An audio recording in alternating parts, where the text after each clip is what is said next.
Good morning students. पिछले video में हम लोगों ने पढ़ा था डेट की इम्पोर्टेंस एंड कैसे हिस्ट्री को पीरियडाइज किया जाता है।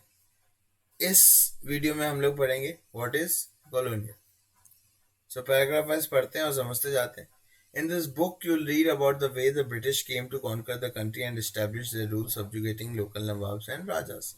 ये जो बुक है इसमें आगे आप पढ़ोगे कि कैसे ब्रिटिश आए थे इंडिया में एंड उन्होंने अलग अलग टेरिटरी राजाओं की कॉन्कर की थी। ये बहुत इंटरेस्टिंग है actually. You'll see how they established control over the economic and society, collected revenues to meet all their expenses. आप लोग ये भी पढ़ोगे कि कैसे ब्रिटिशर्स ने हमारी इकोनॉमी को और सोसाइटी को कंट्रोल किया था, कैसे वो लोग रिवेन्यू कलेक्ट करते थे अपने एक्सपेंस मीट करने के लिए, है ना, अपने खर्चे मीट करने के लिए वो हमसे रिवेन्यू लेके जाते थे। Boards the goods they wanted at low prices. हमारे इधर से जो जितने भी गुड्स हैं वो कम दाम में खरीद के लेके जाते थे। Produce crop they needed for export. जो क्रॉप उनको चाहिए था वो यहाँ से प्रोड्यूस करवाते थे। And you will understand the changes that came about as a consequence. और आप लोग ये भी समझोगे इस पूरे बुक में कि कैसे ये सब करने से हमारे इंडिया में चेंज आया। You will also come to know about the changes British rule brought about in values and taste, custom and practices. इस बुक में आप ये भी पढ़ोगे कि कैसे ब्रिटिशर्स ने हमारे ट्रेडिशन को चेंज किया, कस्टम को चेंज किया, प्रैक्टिसेस को चेंज किया। जो पहले सती प्रथा जो थी इंडिया में चली आ रही थी, तो ब्रिटिशर्स ने हटा दिया। तो ये एक टाइप का सोशल चेंज हुआ, है ना, सोसाइटी में चेंज हुआ। When the subjugation of one country by another leads to this kind of political, economic, social and cultural changes, we refer to the process as colonization. आप इस definition को underline कर लो। Colonisation क्या है, आपको एक मार्क का आ सकता है। कभी भी एक कंट्री के दूसरे कंट्री पे रूल करने से, सब्जुगेशन मतलब होता है ओवरलैपिंग, इंग्लिश जो उसका मीनिंग है उसका मतलब होता है ओवरलैपिंग। कभी भी एक कंट्री के दूसरे कंट्री पे रूल करने से अगर कोई political, economic, social and cultural change आता है तो उस प्रोसेस को हम लोग क्या कहते हैं, कोलोनाइजेशन, है ना। ये लिख लेना। हमारे इधर भी बहुत सारे पॉलिटिकल चेंज आए हैं। सबसे पहले जो हमारी कंट्री थी वो राजाज और नवाबों की थी, बट उसके बाद ब्रिटिशर्स के आने के बाद British rule, east India rule हुआ एंड देन ब्रिटिश रूल हुआ। तो ये काइंड ऑफ पॉलिटिकल चेंज है। इकोनॉमिक चेंज भी आए, हम लोग बहुत एक्सप्लॉइट भी हुए हैं, है ना। And social and cultural changes तो आप लोगों ने देखा ही होगा, लाइक अभी देखोगे, क्योंकि ब्रिटिशर्स के आने के बाद हमारी सोसाइटी बहुत चेंज हुई है। You will, however, find that all classes and groups did not experience these changes in the same way. That is why this book is called Our Past in the Plural.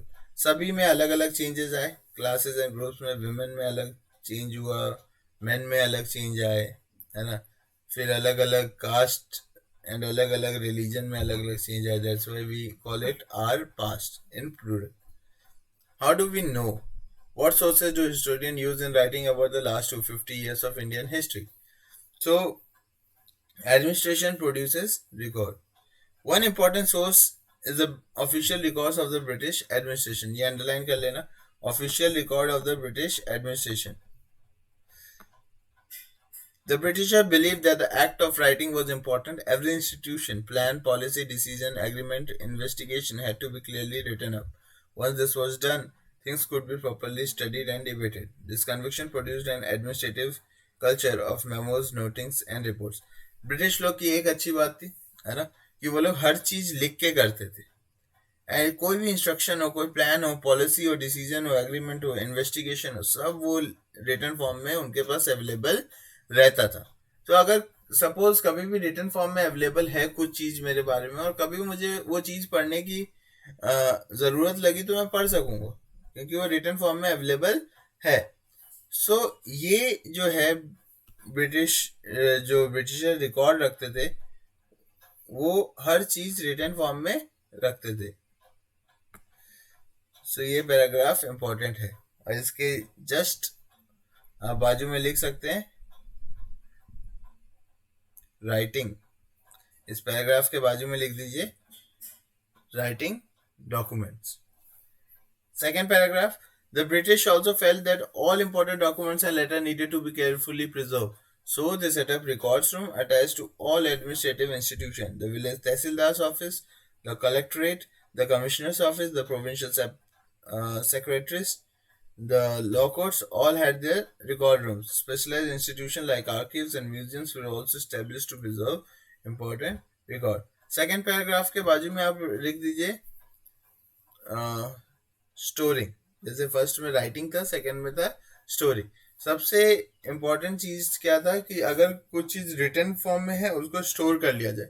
तो store करने के लिए क्या होता था, suppose अगर ये administrative कोई भी इंस्टीट्यूशन है तो उसके जस्ट एडजेसेंट में एक स्टोर रूम बनाया जाता था.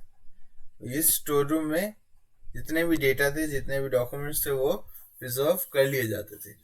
Letters and memos that moved from one branch of the administration to another in the early years of the 19th century can still be read in the archives. आज भी हम लोग archives और museum में पुराने चीजों को देख सकते हैं.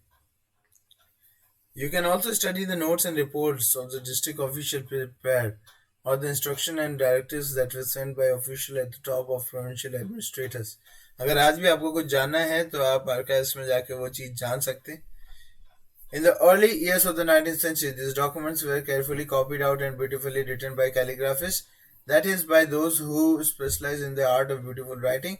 By the middle of the 19th century, with the spread of printing, multiple copies of these records were printed as proceedings of each government department. अब ये प्रिजर्व कैसे किया जाता था? पहले एक्चुअली कैलीग्राफिस्ट जो बहुत अच्छा लिखते थे वो लोग राइटिंग करते थे. बाद में प्रिंटिंग आया, प्रिंटिंग से रिकॉर्ड प्रिंट होने लग गए. Surveys become important. सर्वे क्यों इम्पोर्टेंट है? सपोज मुझे आपकी क्लास को पढ़ाना है और मैं आप लोग का नाम नहीं जानता, मैं आप लोग के मार्क्स नहीं जानता, तो मैं कैसे एक इंडिविजुअल पे फोकस कर सकता हूँ?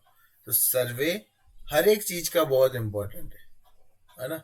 आजकल सभी लोग, इनफैक्ट पेरेंट्स लोग ट्यूशन क्लासेस का सर्वे करते हैं, टीचर्स लोग बच्चों का सर्वे करते हैं, है ना. तो सर्वे, जैसे आप लोग हो, बच्चे लोग, वो स्कूल जाने से पहले स्कूल का सर्वे करते हो कि स्कूल कैसा है. तो सर्वे बहुत इंपॉर्टेंट है किसी भी चीज को एडमिनिस्ट्रेशन, किसी भी चीज का एडमिनिस्ट्रेशन करने के लिए. The practice of surveying also become common under the colonial administration. The British believe that a country had to be properly known, therefore it could be effectively administered. तो ब्रिटिश ये मानते थे कि अगर किसी कंट्री को अच्छे से एडमिनिस्टर करना है तो उसको पहले जान लो. By the early 19th century, detailed surveys were being carried out to map the entire country. In the villages, revenue surveys were conducted. The effort was to know the topography, the soil quality, the flora, the fauna, the local histories, and the cropping pattern. All the facts seen as necessary to know about to administer the region. From the end of the 19th century, census operations were held every 10 years. These prepared detailed records of the number of people in all the provinces of India, noting information on caste, religion, and occupation. There were many other surveys: botanical survey, zoological survey, archaeological survey, anthropological survey, and forest survey. अब British लोग सर्वे क्या करते थे? सबसे पहले topography का करते थे, क्योंकि यहाँ से हम लोगों ने पहले पढ़ा है यहाँ पे कि वो लोग जो क्रॉप्स उगाते थे, जो उन लोग को ज़रूरत होता था, तो क्रॉप उगाने के लिए सबसे पहले टोपोग्राफी का सर्वे करना पड़ेगा कि सॉइल कैसा है, वहाँ का क्रॉपिंग पैटर्न कैसा है. और दूसरा सर्वे वो लोग क्या करते थे? लोगों के बारे में, है ना. सो पहला सर्वे टोपोग्राफी एंड सेकेंड सर्वे था पीपल. पीपल मतलब कितने टाइप के लोग रहे, अलग अलग रिलीजन के लोग रह रहे हैं वहाँ पे, फिर क्या वो ऑक्यूपेशन करते हैं उसके हिसाब से.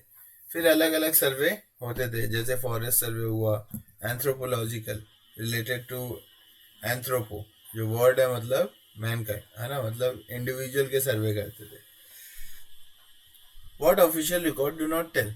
अब एक्चुअली ऑफिशियल रिकॉर्ड जो ऑफिसर सोचते थे वो बताते थे. From this vast corpus of record we can get to know a lot. हमें जो रिकॉर्ड्स ब्रिटिशर्स ने रखे हैं उससे हमें पता बहुत चलता है. But we must remember that these are official record. But वो सिर्फ ब्रिटिशर्स के रिकॉर्ड है. They tell us what the officials thought, what they were interested in, and what they wished to preserve for posterity. These records do not always help us understand what other people in the country felt and what lay behind their action. अब ये जो record है वो Britishers क्या सोचते थे उनका है, क्या लोग सोचते थे ये मतलब उनके उस रिकॉर्ड से नहीं आएगा. For that we need to look elsewhere. When we begin to search for these other sources, we find them in plenty. Two, they are more difficult to get than official records. We have diaries of people, accounts of pilgrims and travelers, autobiographies of common personality, and popular booklets that were sold in the local bazaar. As printing spread, newspapers were published and issues were debated in public. Leaders and reformers wrote to spread their ideas, poets and novelists wrote to express their feeling. अब officers क्या सोचते थे, British officers, इसके लिए हमारे पास official records preserved है. कहाँ पे? आर्काइव्स एंड म्यूजियम में. बट कॉमन पीपल क्या सोचते थे वो जानने के लिए हम लोग ऑफिसर के आर्काइव्स और म्यूजियम में जाएंगे वो नहीं पता चलेगा. उसके लिए हमें क्या करना है, लोगों की डायरी अगर हम पढ़ सकते हैं तो हमें मिलता है कॉमन पीपल की थिंकिंग.